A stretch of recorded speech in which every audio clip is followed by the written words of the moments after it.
welcome to the MLG Spring Championship Kespa Starcraft2 qualifiers. This is Group 3, round of 32. It's going to be the second set between Deer and Journey, so let's go ahead and show off these players in the bottom right, as the blue Protoss currently up 1-0 against his opponents. His name is Deer. His opponent down 1-0 against Deer in this best of 3 series. His name is Journey from SKT1, spawning as Orange Terran on the left top position of the map. Alright, so let's talk about that last game a little bit. We saw Journey try to be really aggressive early on in the game, and overall, Deer's defense was actually really solid, and the harassment from Journey didn't end up doing much damage. Oh yeah, definitely, and the biggest problem from Journey's gameplay is he was trying to stay greedy while also being aggressive. The problem with that play is if the aggression works, fantastic. If it doesn't work, you die right away. Yeah, exactly. I feel like Deer's response was actually the best response, the perfect response to that style of play. Because when you're being aggressive like that, oftentimes some of your upgrades are delayed. You skimp out and not have as much units, and your economy isn't always in the best place. Yeah. And to make up for that, you try to go for the fast third command center, and just too much investment into too many things beyond a main army, and that 2-base is going to crush it. Yeah, and Journey was playing really greedy in the previous game without even the bunker at the natural.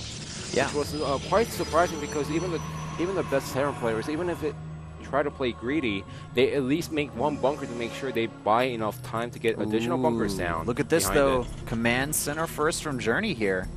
I like this. Journey is saying, well, I'm going to stay a little bit more greedy than the previous game and try to play a macro game against my opponent Deer, which is different from game number 1. The problem is Deer expecting his opponent to do something tricky this time around. He is sending an early scout, and the command center first build is going to get scouted. And with the command center first build being scouted, this is actually really nice for Deer, because he's going to have a lot of options now. He's already making a Zealot, and if possible, he may be able to delay the barracks timing slightly.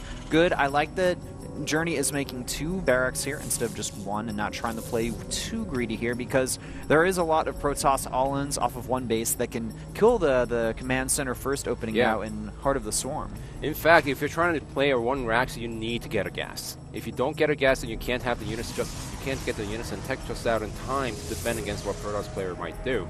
Now Deer is going to try to harass early on in the game, but also he wants to make sure he follows this up with a nexus of his own to make sure he doesn't fall behind compared to his opponent. Alright, so kind of a stylistic choice from Deer.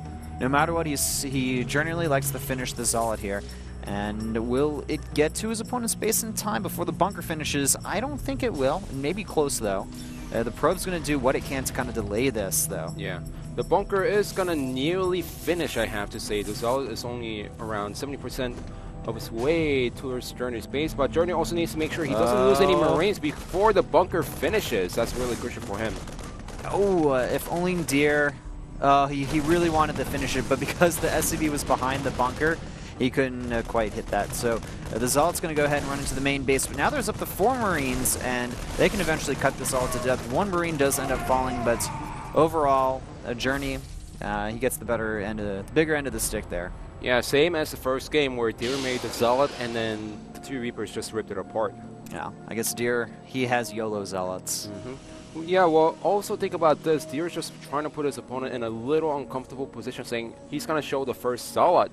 And now Journey's thinking, oh, is my opponent going for really heavy aggression early in the game? How should I deal against this? And he's trying to use that because Journey is an amateur player and Deer is a pro gamer who's playing constantly in Pro League.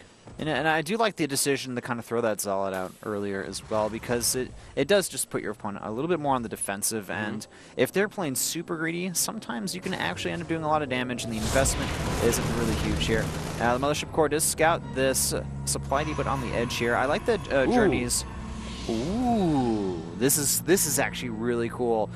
Deer's getting a fast third base as kind of a response for this command center first opening. The problem is Journey is making up to 4 barracks right now, which means Deer needs to be on top of this game to defend against massive amount of Marines that Journey is going to make behind this. He's going to have to really invest in a lot of gateway tech units here. But Journey, he's getting a fast third command center behind this as well, so They're both just playing. They're basically it's StarCraft1, and they're typing the cheat code "Greed is good." That's what they're doing here. Greed is good. Show me the money, man. Yeah, show me the money. That's what they're doing. Screw greed is good. Show me the money gives you 10k minerals and 10k gas right away. You're right. I guess that's better than greed is good, which only gave you 500. Even minerals. my mom knows the cheat codes, man.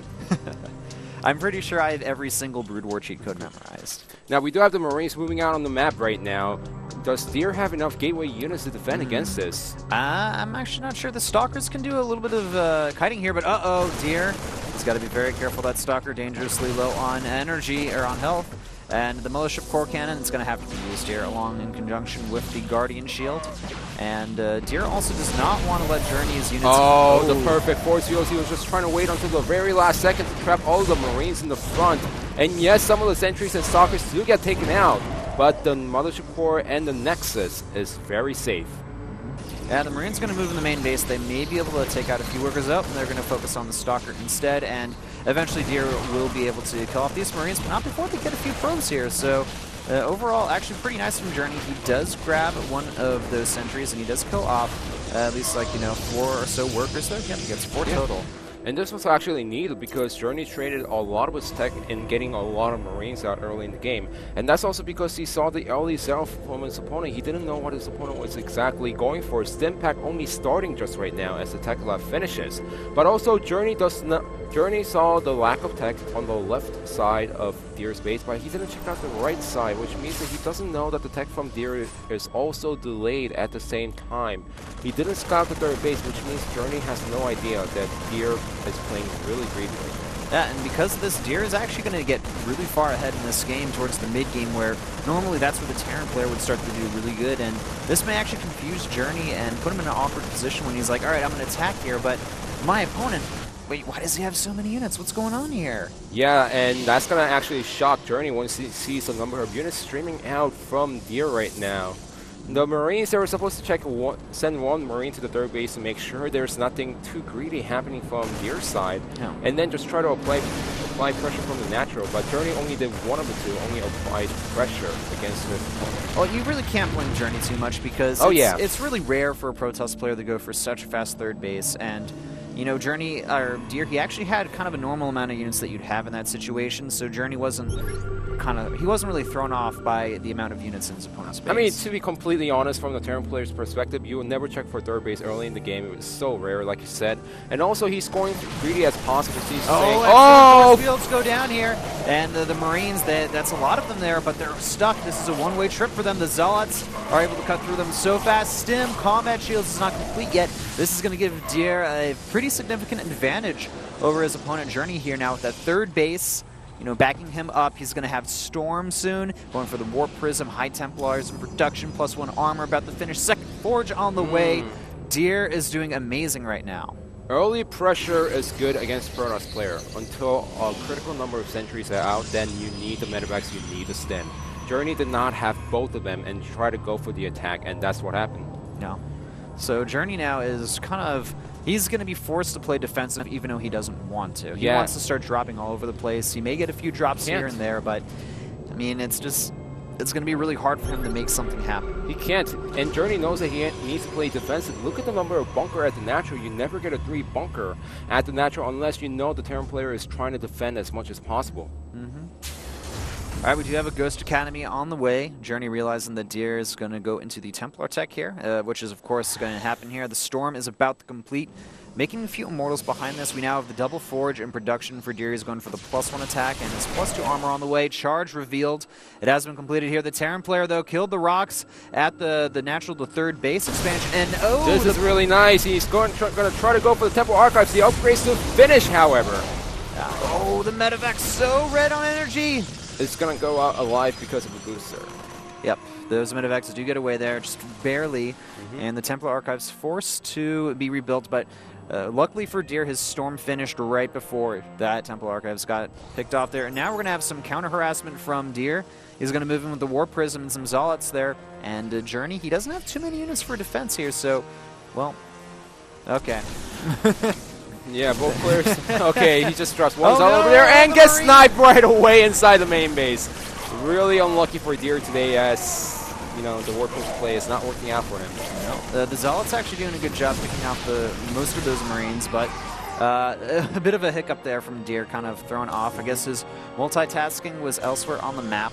We now have a robotics bay, a robotics facility and robotics bay on the way from Deer. He's going to probably transition into that double Colossus tech that is really common from opening charge lots in High Templar. 14 minutes into the game, and Deer is taking another Nexus while, like you said, transitioning into Colossus. This is a really nice position for Deer to be in, especially since Journey, he lost a lot of units early in the game. So now it's Deer who can apply pressure, where Journey, he wants to send one medevac into the main base and destroy every single tech building that Deer has right now. And, you know, in regards to Deer taking such a fast 4th base, I have a feeling there's a law when it comes to StarCraft and expansions. With each expansion, you can take an additional one faster than your previous one. Oh yeah, definitely. And look at this, because he has so many minerals, he's going to have tons of cannons over here. He even has 2 High Templars just waiting there to see if Journey actually attacks in there. So he's well fortified with the 4th base. Yeah, Deer already up to 170 supply over the 164 of the Terran player, and this is the advantage man I'm going for that. Oh, excellent storms go down here. Got to be very careful though. Those ghosts can easily EMP and snipe though, but kind of a little back and forth action there between the High Templar and the ghosts. The ghosts come out on top though. It doesn't matter if the Templars get picked off, however, because he was just waiting for the Colossus to come out, and he knows the unit composition from Journey. He knows that there is no Vikings in the composition. He knows that Journey does not know about the Colossus is coming out. Hellbats are really good against Zealots, but the problem is the Zealot count is just overwhelming right now. And, you know, great EMPs go off on the main bulk of this army here, but the charge lot count is just out of control with 2 Colossus in the back as well. Also an Immortal for support. Deer, he is forced to force his opponent to retreat out of here. Yeah, in fact, Deer can go for a strong timing push right now because he still has 3 Proxy Pylon on the top right side of the map. And because of the cannons and the High Templars that he positioned at the 4th base, he can left that undefended from with his main army, because now once Journey decides to go for a drop over there, it's going to get defended right away, so he has nothing to worry about. The +2 finishes for Deer, but he may be overcommitting slightly here. The additional reinforcements are going to help out a lot though, but the Colossus easily getting focused fire down here, one of them on the left, and it's getting a bit low on health. We do see Deer overextending, and it looks like Journey's going to actually take this battle here. But note that Deer, he's going for his +3 attack now. The +3 armor just completed, and he is going to have that blink here as he continues the Colossus production while getting some Archons in the mix. Still ahead in supply overall, though, and he does have that additional base over Journey that's helping him out so much. Oh, yeah, definitely. Usually, Terran player, when they win a battle, they need to take out tons of probes or at least try to get a Nexus. This did not happen for Journey, as it was an even trade. He is getting a 4 command center behind us, but look at the supply between the 2 players right now. 147 from Protoss player to only 133 from Deer. And this is the problem when you're behind to a Protoss player. From the Terran perspective, it's really hard to deal with all the potential tech switches that the Protoss can do. He can just switch up his army composition on a whim with Warpins, and it makes it so hard to get the right units out against the right combo of Protoss units. That's what's so scary about the Protoss late game. Yeah, in fact, the 4 command center, WAF 4 command center, as Journey cannot transfer the SCVs to the 4 command center right now, as Deer fortifies his position at the natural of Journey. Deer getting real aggressive here. The Colossus trying to focus down on these supply depots here, but an excellent storm or 2 or 3 goes down and hits a lot of these units. Time Warp as well on this high ground here, and it looks like our Terran player Journey has pretty much been routed here with the additional reinforcements from Deer. I believe that he may be able to just finish off Journey right here. The Vikings doing a great job. They're going to be able to eventually snipe off this Colossus, but not before sustaining heavy losses from the Stalkers. And as that additional Colossus comes in here, I think that may be just about it for Journey, man. He's running out of units. Yeah, Journey is trying his best, but not scouting the 3rd base really hurt him a lot. You can't blame him, however, because it's really rare for the Protoss players to go for an early 3rd base against the Terran player. You know, Journey, he was the one that kind of opened up saying, hey, I'm going to be greedy. I'm going to go for the command center first. And Deer was like, all right, man, you can do that. I'm going to get a fast expansion of my own, but I'm also going to take a quick 3rd. And Journey went for the quick 3rd as well.